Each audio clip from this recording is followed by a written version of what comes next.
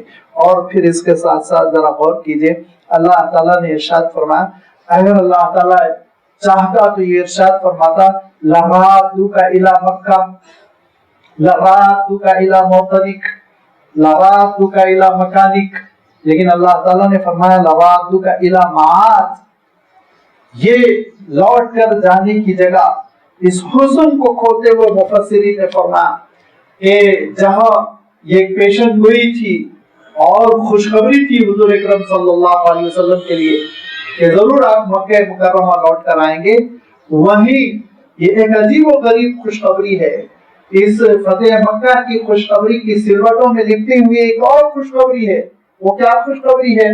ذرا غور کیجئے کہ ہم سب کے جد امجد حضور اکرم صلی اللہ علیہ وسلم کے بھی جد امجد ایک وقت ایسا آیا کہ وہ جنت چھوڑ کر دنیا کی طرف تشریف لا رہے تھے، اور جنت کو اللہ تعالیٰ نے عارضی طور پر جنت سے رخصت کیا، دنیا میں انسان آ کر آباد ہوا۔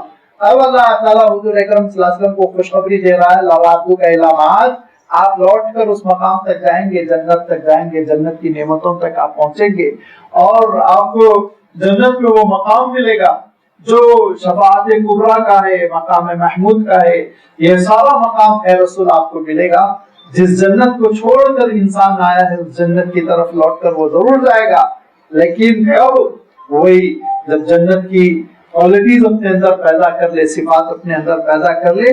قُلْ رَبِّ أَعْلَمُ مَنْ جَاءَ بِالْهُدَىٰ، پروردگار جانتا ہے کہ ہدایت کو کس نے اختیار کیا، وَمَنْ هُوَ فِي ضَلَالٍ مُبِينٍ، اور کھلی ہوئی گمراہی میں کون ہے۔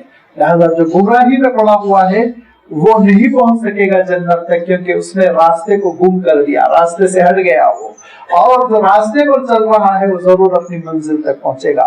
وَمَا كُنْتَ تَرْجُو أَن يُلْقَىٰ إِلَيْكَ الْكِتَابُ إِلَّا رَحْمَةً مِّن رَّبِّكَ، اے نبی آپ تو تمنا نہیں کر رہے تھے کہ آپ کی کتاب نازل کی جائے۔ اللہ کے رسول صلی اللہ علیہ وسلم کیا 40 سال کی عمر مبارک ہونے سے پہلے کبھی اعلان کیا کہ میرے پاس کتاب آئے گی، میں لکھنے والا ہوں، میں تصنیف کرنے والا ہوں، اس کے لیے پریکٹس چل رہی ہے اور قلم تراشے جا رہے ہیں اور آپ تیار کیے جا رہے ہیں؟ کچھ نہیں، اچانک 40 سال کی تکمیل کے بعد وحی آئی، اور آئی بھی تو کس جلال کے ساتھ، اقرأ باسم ربک الذی خلق، خلق الانسان من علق، اقرأ وربک الاکرم الذی علم بالقلم، قلم کا تذکرہ ہو گیا، پڑھنے کا تذکرہ، ساری چیزوں کا تذکرہ۔